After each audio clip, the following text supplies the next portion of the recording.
One of the concerns that we get a lot from investors who are looking to buy property in Dubai is that there's a lot of supply coming up, and that could potentially hurt the values of the property in the future.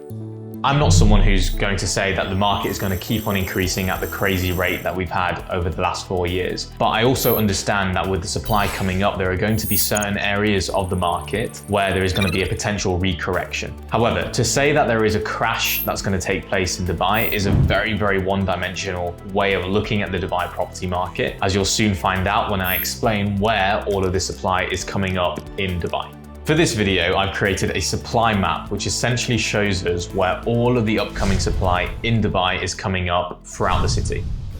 Now, as you can see, the more red that area is, there is more supply coming up in that given area, and the whiter the area, the less supply coming up in that given area.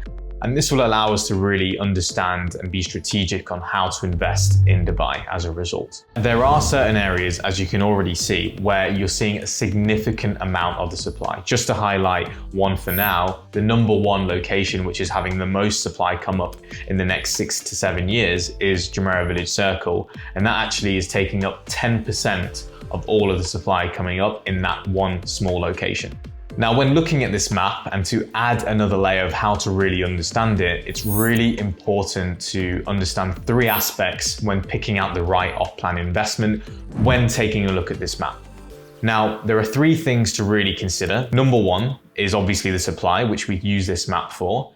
Number 2 is understanding which areas are going to see an increase in demand. The drivers of what will increase the demand are things such as new infrastructure improvement, government investment, scarcity of land, which will increase the demand for that given area, which could sustain that supply. And lastly, and fundamentally, you need to be making sure that the price that you're entering at is a good price per square foot.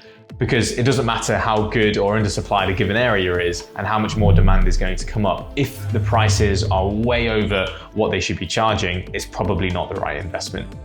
Now, the reason why I always draw back to these 3 things when taking a look at which project to assess when assessing the supply is because there are certain areas of Dubai which is having some upcoming supply, which may seem on the map like they're going to be oversupplied, but they do genuinely need those properties to be built there because there is a real demand driver for them.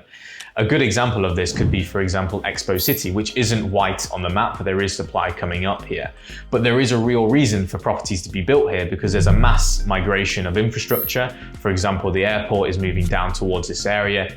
And on top of that as well, the exhibition center will completely relocate from Trade Center next to downtown and move over here as well.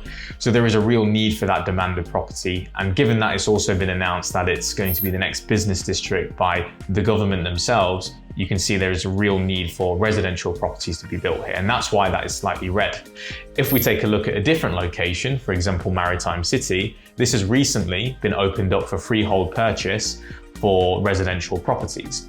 So as a result, developers have taken advantage of one of the last freehold waterfront destinations, and as a result are launching properties here for them to be built on in the next 3 to 4 years. So demand will be required here. Therefore, to conclude, it's not as simple as just looking at this map, picking the whitest area and buying there. It's all about balancing supply, demand, and the price that you're buying in at. However, by the same token, there are areas on this map which would potentially have an oversupply for the amount of demand that's going to be driving to it. If we take a look at, for example, JVC or Business Bay, we have to ask ourselves the question, yes, there's so much supply coming here, but is there enough future infrastructure coming up to increase the demand, for example? What is going to make people move to this area other than the overall growth of the Dubai population? Because for me, that isn't good enough. We need to look at why these areas would grow. And if I take JVC as an example, there is no new metro line coming. There is a bit of road infrastructure improvement just outside it, but there's no new metro line. The mall is already built there, so the prices that you're buying in at today are going to reflect that higher price. So we just have to constantly ask those questions before deciding to enter into a market such as JVC or Business Bay. I think also another misconception when people hear about the population increase alongside the supply increase in Dubai is that they think all of these people who are moving to the country are the ones who are going to be living in those properties, which is not the case. When new supply hits the market, you will see a mass migration of people living in older properties moving to newer properties. Only in Dubai do we class a building which is only 5 years old as an old building. If I were in the UK and I looked at a 15-year-old building, that is classed as new build. And it's simply because in Dubai, the rate of how new supply comes to the market is extremely quick. So generally, what you do find, even with these older properties, is that when the new supply hits the market, it's not the new properties that take the hit in the value, it's the older properties, because people always want the newest and the best residential property. So you'll see that migration of not only people moving to the country, but from people who are already living in the country deciding to live in those new properties. And we have seen in the past that older properties, especially when they're not maintained properly, have seen a drop in values because you've got this demand shifting to the new supply. Another key aspect to consider when assessing the supply coming up in the market is what type of property you are looking to buy. For example, whether it's a studio, 1 bedroom, 2 bedroom, or 3 bedroom, because at the end of the day, developers are going to sell you what makes them the most money, what is the most profitable for them, which at many times are studios, for example, because they can charge a higher price per square foot. However, to give you a real life example, if we take a look at Arjan, which is just next to JVC, in this area, we can see from the Property Finder searches that studios are one of the least searched for in the market. In total, out of all the Property Finder searches that took place in the last quarter, only 8.2% of those searches were for studios. However, if we then take a look at the supply of when everything hands over in Arjan, 32% of the market will be studios.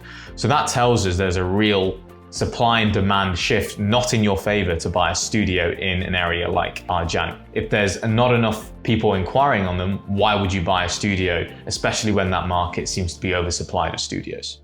So to summarize, this map has been made to help people navigate the Dubai property market. However, it's extremely important to also take into consideration not just the supply, but the reasons for the demand and the price that you're buying in at. Armed with this information and this way of assessing a deal, you should be making the right property investment in Dubai. Are you already working with an agent that you trust? The reason I ask this is because in the UAE, agents are paid on commission and not on a salary. Every single developer is available through every agent. And if you're already working with an agent that you trust and has given their time to you, I would advise for you to carry on working with them, as their time is extremely valuable.